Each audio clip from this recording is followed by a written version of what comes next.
नमस्कार विद्यार्थी मित्रांनो, मी प्राध्यापक जगदाळे टी अधिव्यक्तता स्थापत्य अभियांत्रिकी, Rajgad Dnyanpeeth technical campus, Shri Chhatrapati Sambhajiraje polytechnic, Dangawadi, Bhor, Pune.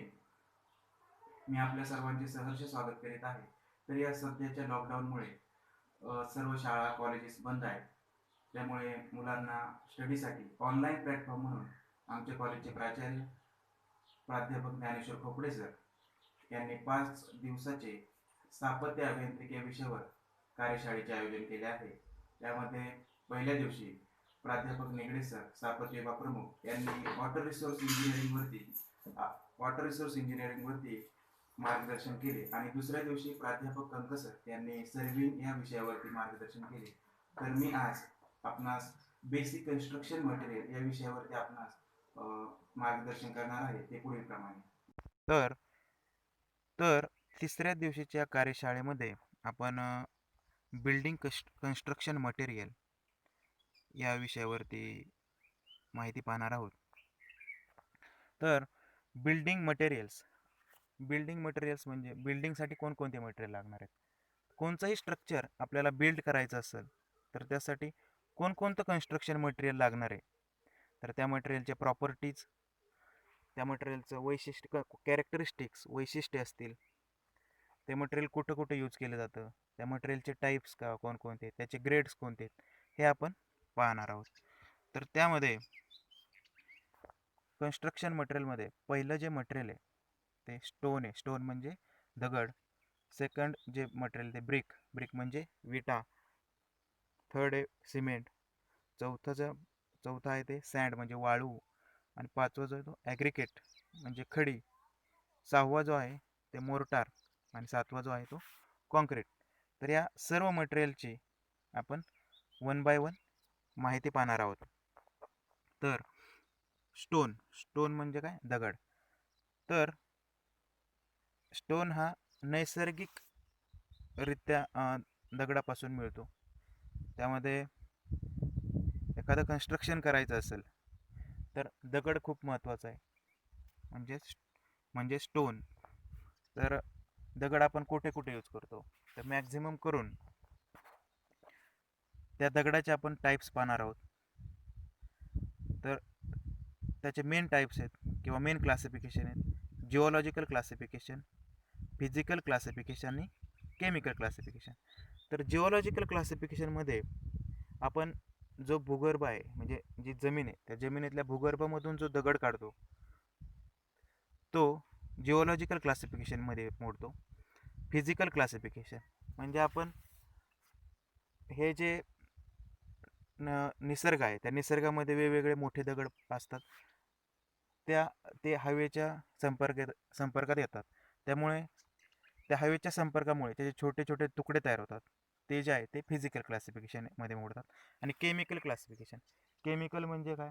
थोडक्यात जमिनीमध्ये खाणं असेल, त्या खाणीमध्ये वेगवेगळं केमिकल असतं. त्या केमिकल मध्ये जे दगड असतात ते केमिकल क्लासिफिकेशनमध्ये मोडतात. तर नेक्स्ट पाहूयात qualities of good building stone. तर एखादा बिल्डिंगसाठी जर तुम्हाला दगड यूज करायचा आहे तर त्याच्या क्वालिटी कोणत्या पाहिजे, त्याचे वैशिष्ट्य कोणते पाहिजेत. तर stone must be durable. Stone कसा पाहिजे? ड्युरेबल पाहिजे. ड्युरेबल म्हणजे तो टिकाऊ पाहिजे. नंतर फ्रॅक्चर शुड बी शार्प आणि क्लिअर. तो जो दगड आहे त्याचा जो शेप आहे तो एकदम क्लिअर पाहिजेत. त्याचे एजेस कशा पाहिजेत? शार्प पाहिजेत. त्याचा जो कलर आहे त्या स्टोनचा तो कसा पाहिजे? शार्प, युनिफॉर्म कलर पाहिजेत. आणि जो दगड आहे त्या दगडाची स्पेसिफिक ग्रॅव्हिटी कशी पाहिजे? It should be greater than 2.7. म्हणजे 2.7 पेक्षा त्या दगडाची स्पेसिफिक ग्रॅव्हिटी पाहिजेत. म्हणजे तो दगड आपण कामासाठी किंवा बिल्डिंग कन्स्ट्रक्शनसाठी वापरू शकतो. नंतर it must have compact fine crystalline structure, strong and durable. म्हणजे तेच दिलंय पुन्हा. तो जो दगड आहे तो कसा पाहिजे? स्ट्रॉंग पाहिजेत आणि ड्युरेबल म्हणजे टिकाऊ पाहिजेत.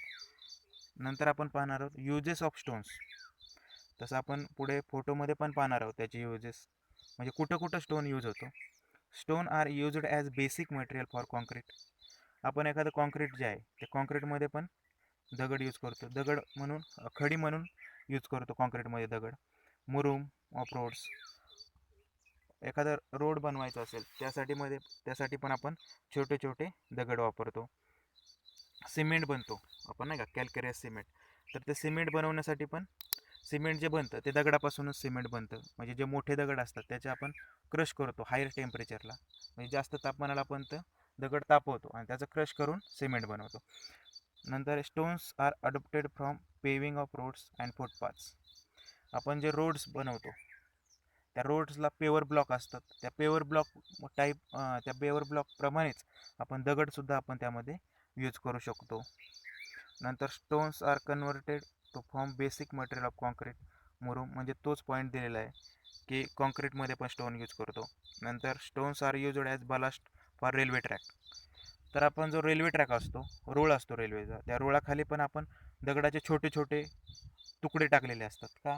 कारण त्याची ज्या रेल्वेचे व्हायब्रेशन येतात किंवा लोड येतो तो दगड काय करतो, ॲब्झॉर्ब करतो. म्हणून तिथं पण दगडाचा यूज केला जातो रेल्वेच्या ट्रॅकखाली. Stone blocks are used in construction of bridges. आपण जे पुलाचं बांधकाम असतं त्यामध्ये पण आपण विंग वॉलमध्ये किंवा मागच्या साईडला आपण दगड यूज करतो. अबुटमेंट, रिटेनिंग वॉल्स आणि डॅम्स, म्हणजे धरणाचं काम असेल त्या धरणाच्या कामासाठी पण आपण रिटेनिंग दगड यूज करतो. आणि रिटेनिंग वॉल म्हणजे एखादा डोंगर असेल त्यामध्ये रोड गेला असेल तर जे साईडचा लूज भाग जो असतो तो खाली पावसामुळे लँडस्लाईड होते किंवा तो भाग घसरतो, तो न घसरण्यासाठी पण आपण रिटेनिंग वॉल बांधतो. त्या रिटेनिंग वॉलमध्ये पण दगडाचा यूज केला जातो. तर आपण युजेस जे आहेत ते फोटोमध्ये पाहूयात. युजिंग पेवर.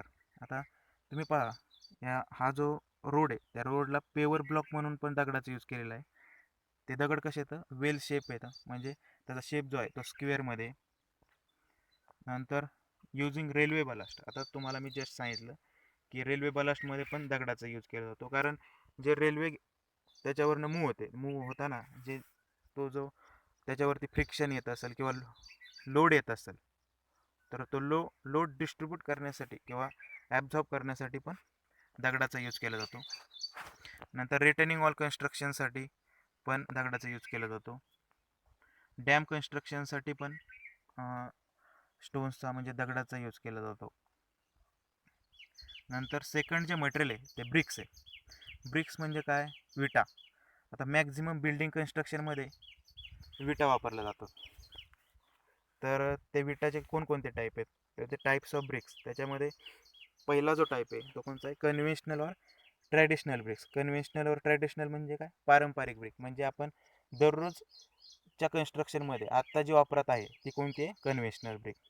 तर त्या ब्रिकची साईज काय आहे, तर 23 centimetre into 11.4 centimetre into 7.6 centimetre त्या विटेची साईज आहे.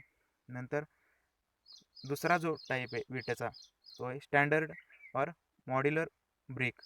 तर स्टँडर्ड वीट जे आहे किंवा स्टँडर्ड ब्रिक जे त्याची जी साईज आहे ती 19 centimetre into 9 centimetre into 9 centimetre ही स्टँडर्ड ब्रिक आहे. पण ती मॅक्झिमम कन्स्ट्रक्शनमध्ये वापरत नाहीत. आत्ताच्या कन्स्ट्रक्शनमध्ये आता दररोज जे वापरतो ती आपण कन्व्हेन्शनल और ट्रॅडिशनल ब्रिक वापरतो. नंतर क्लासिफिकेशन ऑफ ब्रिक्स. आता बेसिक टाईप आहेत या क्लासिफिकेशन ब्रिकचे. फर्स्ट क्लास ब्रिक म्हणजे काय, सेकंड क्लास ब्रिक म्हणजे काय, थर्ड क्लास आणि फोर्थ क्लास. तर फर्स्ट क्लास ब्रिक म्हणजे काय, जे सुपिरियर वर्क असतं, म्हणजे हाय टावर असतील, हाय टावर कन्स्ट्रक्शन असेल त्यामध्ये फर्स्ट क्लास ब्रिक वापरतो. फर्स्ट क्लास ब्रिक म्हणजे काय, तर table moulded edges are clear, square, straight. त्याचे जे एजेस असतील त्या कशा पाहिजेत, स्क्वेअर पाहिजेत. त्याचे एजेस क्लिअर आणि स्क्वेअर स्ट्रेट पाहिजेत. नंतर सेकंड क्लास ब्रिक जे आहे ते ग्राउंड मोल्टेड बर्ट इन केल, सरफेस इज नॉट स्मूथ. म्हणजे आपण जो एखाद्या साच्यामध्ये ब्रिक बनवतो त्याचा जो सरफेस आहे तो स्मूथ नसतो आणि त्याच्या एजेस जे आहे ते एजेस रेग्युलर नसतात. त्याच्यावरती प्लॅस्टर करावं लागतं आणि त्याचे एजेस क्लिअर असल्यामुळे ती सेकंड क्लासमध्ये वीट किंवा ब्रिक मोडली जाते. थर्ड क्लास ब्रिक जे आहे ते ground moulded not hard surface.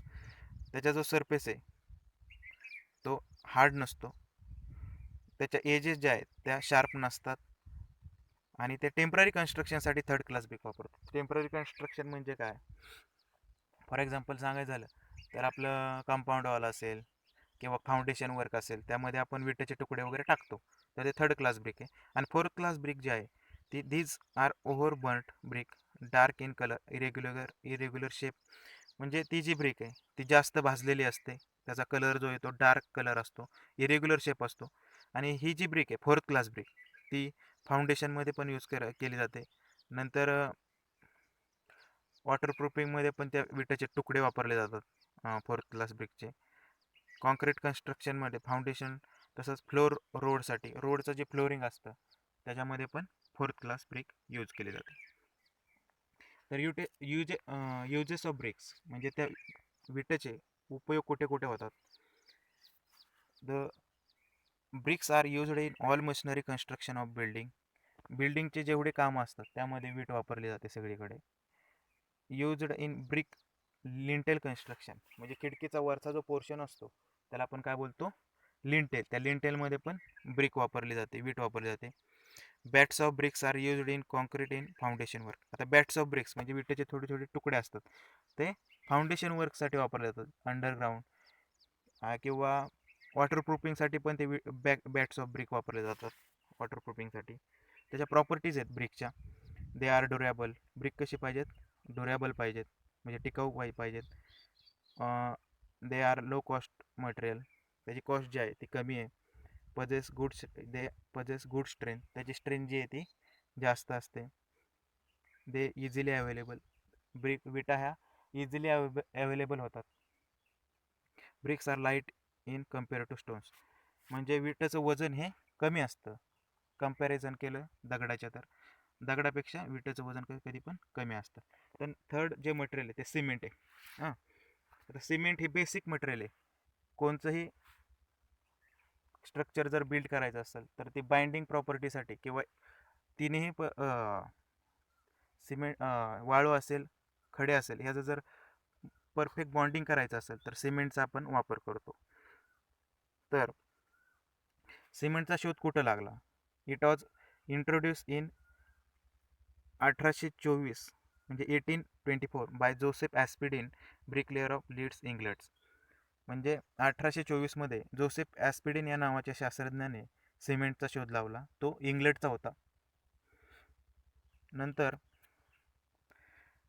After hardening its resembles in colour to stone quarried near to Portland in England, so it name after that Portland cement. म्हणजे इंग्लंडमध्ये Portland नावाचं बेट होतं, त्या बेटामध्ये हा जोसेफ ॲस्पिडिन नावाचा शास्त्रज्ञ राहत होता. त्याने 1824मध्ये सिमेंटचा शोध लावला आणि त्या पोर्टलँड बेटामुळं त्या सिमेंटला नाव काय देण्यात आलं? Portland cement. तर सिमेंट हे बेसिक प्रोडक्ट आहे. It is a product which obtain by burning and crushing of powder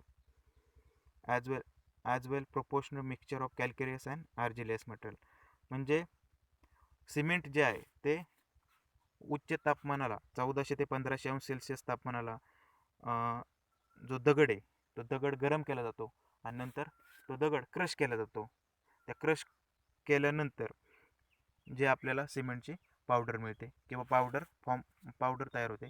नंतर जो लास्ट टॉपिक आहे, it is available in different varieties and the selection of variety depends upon the condition, strength and type of structure. जे material आहे ते वेगवेगळ्या व्हरायटीमध्ये available असतं. तर त्यामध्ये त्याच्या सिमेंट जे आहे तर त्याच्या डिपेंड ऑन स्ट्रेंथ आणि त्याच्या स्ट्रक्चरवर. म्हणजे फॉर एक्झाम्पल वेगवेगळे टाईपचं सिमेंट असतं, ते पाहूयात कोणकोणत्या टाईपचं सिमेंट असतं. तर first one, ordinary Portland cement. म्हणजे आपण आत्ताच पाहिलं की इंग्लंडमध्ये पोर्टलँड बेटावरती जोसेफ ॲस्पिडिन या नावाच्या शास्त्रज्ञाने सिमेंटचा शोध लावला, त्यामुळे त्या सिमेंटला काय बोललं जातं? Ordinary Portland cement. नंतर सेकंड जो आहे तो रॅपिड हार्डनिंग पोर्टलँड सिमेंट, म्हणजे लवकर हार्ड होतं सिमेंट, त्याला काय बोललं जातं? Rapid hardening cement. थर्ड जो आहे तो low heat Portland cement. Low heat म्हणजे ते सिमेंट मॅक्झिमम जिथं जास्त लोड असतो तिथं हे सिमेंट वापरलं जातं, किंवा जास्त हेवी कंडिशनला तर लो हीट सिमेंट जे आहे ते डॅम कन्स्ट्रक्शनसाठी वापरलं जातं. Portland blast furnace slag cement, नंतर Portland sulphate resisting cement. Sulphate resisting म्हणजे काय, तर एखाद्या कॉन्क्रीट स्ट्रक्चरमध्ये जे स्टील असतं ते गंजतं, म्हणजे करोजन होतं, ते करोजन रोखण्यासाठी सल्फेट रेजिस्टन्स सिमेंट वापरतो. नंतर 6वा जो आहे एअर इंटरनिंग पोर्टलँड सिमेंट. नंतर 7वा आहे white or colour cement. White cement पाहिलं असेल तुम्ही, क्रॅक वगैरे बुजवण्यासाठी आपण व्हाईट सिमेंट वापरतो. नंतर हाय अल्युमिना सिमेंट, पोझोलाना सिमेंट म्हणजे काय, त्यामध्ये फ्लाय ॲश वापरली जाते. नंतर 10वा जो आहे तो ऑइल वेल सिमेंट. 11 क्विक सेटिंग टाईम, म्हणजे जो 11वा टाईप आहे क्विक सेटिंग, म्हणजे जे सिमेंट आहे ते लवकर सेट होतं, म्हणजे रोड कन्स्ट्रक्शनसाठी वगैरे ते वापरलं जातं. नंतर एक्सपांडिंग सिमेंट. एक्सपांडिंग म्हणजे तर ते उशिरा सेट होतं, म्हणजे एक्सपांडिंग सिमेंट. तर त्यामध्ये कोणकोणते इन्ग्रेडियंट्स आहेत सिमेंटमध्ये ते पाहूयात. त्याच्यामध्ये सिलिका आहे, लाईम आहे, आयर्न ऑक्साईड आहे. तर ते किती किती प्रमाणात आहे, तर लाईम जे आहे सिमेंटमध्ये, तर ते लाईम जे इन्ग्रेडियंट आहे ते 60 ते 67% आहे. सिलिका जे आहे ते 17 ते 25% आहे. आयर्न ऑक्साईड जे आहे ते 0.5 टू 6% आहे. ॲल्युमिना जे आहे ते 3 ते 8%. जिप्सम और कॅल्शियम सल्फेट 3 ते 4%. मॅग्नेशियम ऑक्साईड 0.1 ते 4%. सल्फर ट्रायऑक्साईड 1 ते 3%. अल्कलीज और सोडा 0.1 टू 1% आहे. तर हे जे इन्ग्रेडियंट्स आहेत त्याच्या प्रमाणानुसार ते जर कमी जास्त केले इन्ग्रेडियंट्स, तर सिमेंटचे इनिशियल सेटिंग टाईममध्ये फरक पडतो, किंवा फायनल सेटिंग टाईममध्ये. इनिशियल सेटिंग म्हणजे काय, जे सिमेंटला पहिल्यांदा कालवल्यानंतर जे सेट व्हायला जेवढा वेळ लागतो तो वेळ लागतो ते म्हणजे इनिशियल सेटिंग टाईम. तर आपल्या जर सिमेंटची इनिशियल सेटिंग टाईम किती आहे, 30 मिनिट आहे. आणि सिमेंटची फायनल सेटिंग टाईम आहे ती 10 तास आहे. म्हणजे सिमेंट हे फायनली 10 तासानंतरच ते ॲक्च्युली सेट होतं. तर हे जे इन्ग्रेडियंट्स आहेत, लाईम असेल, सिलिका असेल, हे जर ह्याचं प्रमाण कमी जास्त केलं तर ते सिमेंट वेगवेगळ्या टाईपमध्ये मोडतं. मी आत्ताच तुम्हाला सांगितलं की टाईप कोणकोणचे येतं सिमेंटचे. तर नेक्स्ट मटेरियल जे आहे ते सँड आहे. आता सँड म्हणजे काय, वाळू. तर वाळूचे 2 टाईप येतं, नॅचरल सँड आणि आर्टिफिशियल सँड. आता नॅचरल सँड म्हणजे काय, नैसर्गिकरित्या मिळवलेली सँड जी असते, नैसर्गिक म्हणजे नॅचरल, जे नदीमध्ये असेल किंवा नाल्यामधून जे आपण वाळू काढतो ती नॅचरल सँड असते. आणि आर्टिफिशियल सँड म्हणजे काय, जे स्टोन असतात, दगड असतात, ते क्रश करून जे आपण वाळू काढतो किंवा वाळू बनवतो त्याला आपण काय बोलतो, आर्टिफिशियल सँड. त्याच्यामध्ये क्रश सँड असेल किंवा कच बोलतो आपण गावाकडे त्याला, ती काय असते, क्रश सँड. तर त्याच्या प्रॉपर्टीज आहेत सँडच्या. इट शुड बी क्लीन पाहिजेत, ती वाळू जी आहे ती कशी पाहिजेत, क्लीन म्हणजे स्वच्छ पाहिजेत, वेल ग्रेडेड पाहिजेत, चांगल्या प्रतीची पाहिजेत ती सँड. नंतर मॅक्झिमम परमिसिबल क्ले कंटेंट, त्याच्यामध्ये मातीचं प्रमाण आहे ती मॅक्झिमम 3 ते 4% पाहिजेत, त्याच्यापेक्षा जास्त नको. त्याच्यामध्ये नंतर it should contain sharp angular grains. नंतर it should not contain salt which attract moisture from atmosphere.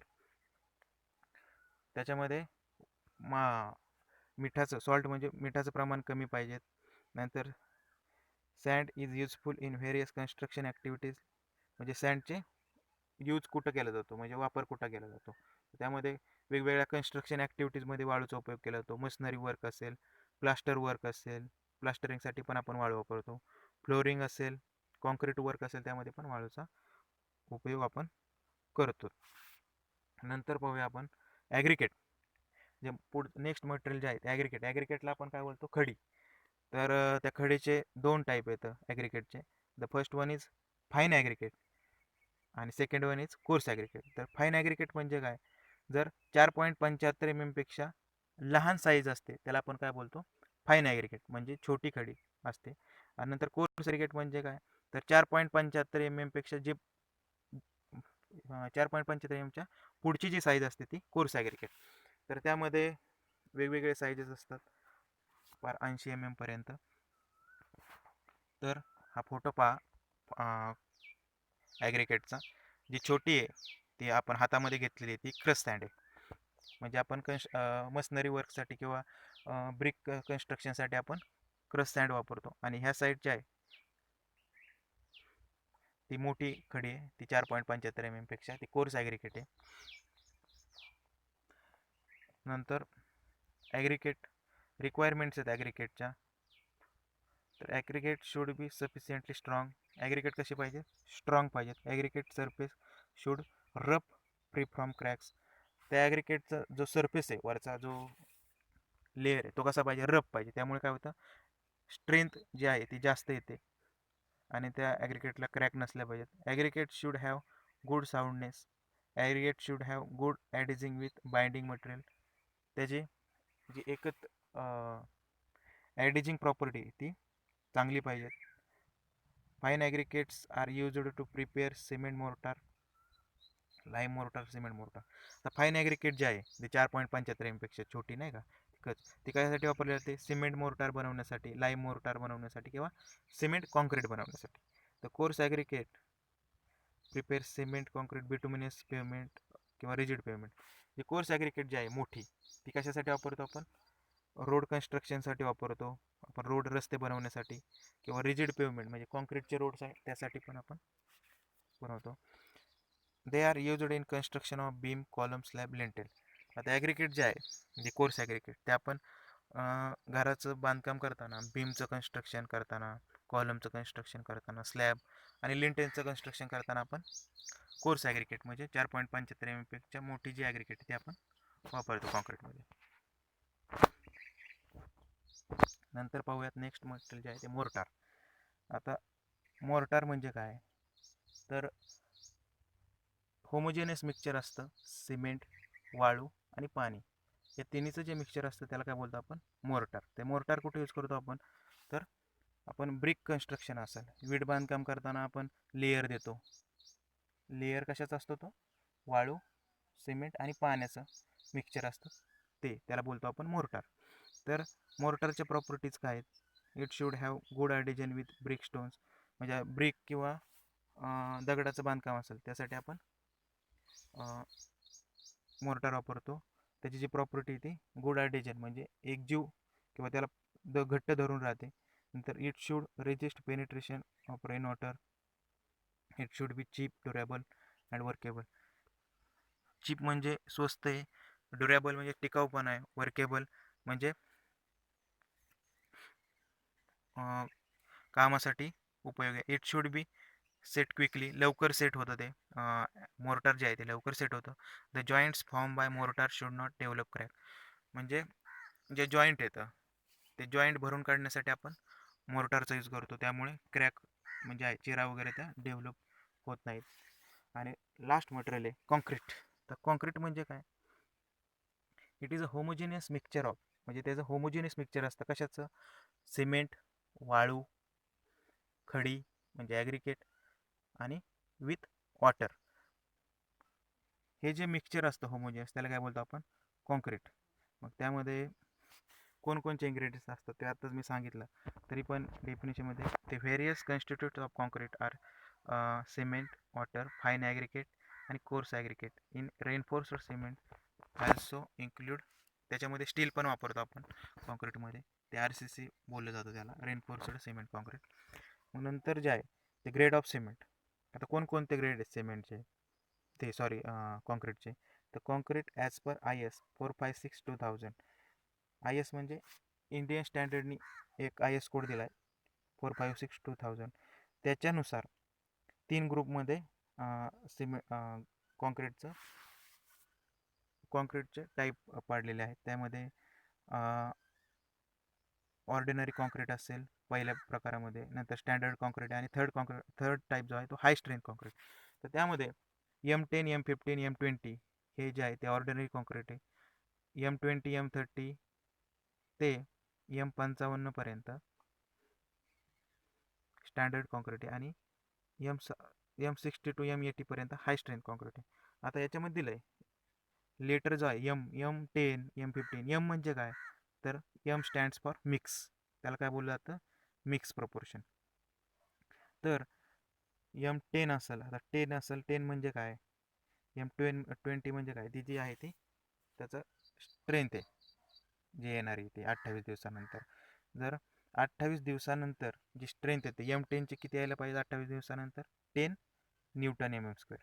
किंवा M20ची असेल तर 28 दिवसानंतर त्याची स्ट्रेंथ किती यायला पाहिजे, 20 Newton per M M square.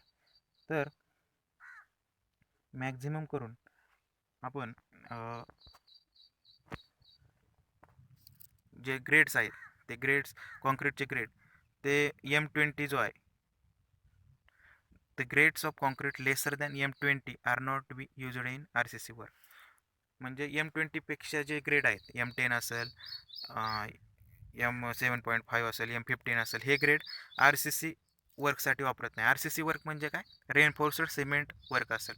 Reinforced cement work म्हणजे काय, जे आपण फ्रेम स्ट्रक्चर असतं बिल्डिंगचं, कॉलम, बीम, स्लॅब असेल, हे जे कन्स्ट्रक्शन करतो त्यामध्ये M20पेक्षा खालचं प्रपोर्शन वापरायचं नाही. नंतर याच्यामध्ये दिलं आहे M5, त्याचे ग्रेड दिलेत 1:5, 5:10, M7.5 1:4:8, M10 1:3:6. म्हणजे काय, तर M5चा जो ग्रेड आहे कॉन्क्रीटचा, त्याच्यामध्ये प्रपोर्शन जे दिलं आहे 1:5:10, म्हणजे 1:5:10. म्हणजे एक म्हणजे काय, एक म्हणजे पहिलं जे प्रपोर्शन आहे ते सिमेंटचं, एक बॅग सिमेंट घेतली तर 5 बॅग वाळू पाहिजे आणि 10 बॅग खडी पाहिजे. तसंच M10 असेल तर M10मध्ये प्रपोर्शन काय, 1:3, 3:6. म्हणजे एक बॅग जर सिमेंट असेल तर 3 बॅग वाळू पाहिजे आणि 6 बॅग खडी म्हणजे ॲग्रिकेट पाहिजे. हे त्याचे ग्रेड आहेत कॉन्क्रीटचे. याच्यामध्ये दिलं आहे सिरियल नंबरनुसार M10 ग्रेड ऑफ कॉन्क्रीट आणि कॅरेक्टरिस्टिक्स कॉम्प्रेसिव्ह स्ट्रेंथ. ते 28 दिवसानंतर तुमची स्ट्रेंथ किती यायला पाहिजे, 10 newton per M M square. म्हणजे जर इकडे M15 असेल तर स्ट्रेंथ किती यायला पाहिजे, 15 Newton per M M square. हे 28 दिवसानंतर यायला पाहिजे. तर धन्यवाद, याचा नक्कीच तुम्हाला फायदा होईल. अभ्यास करा आणि घरीच राहा. Stay safe, stay home.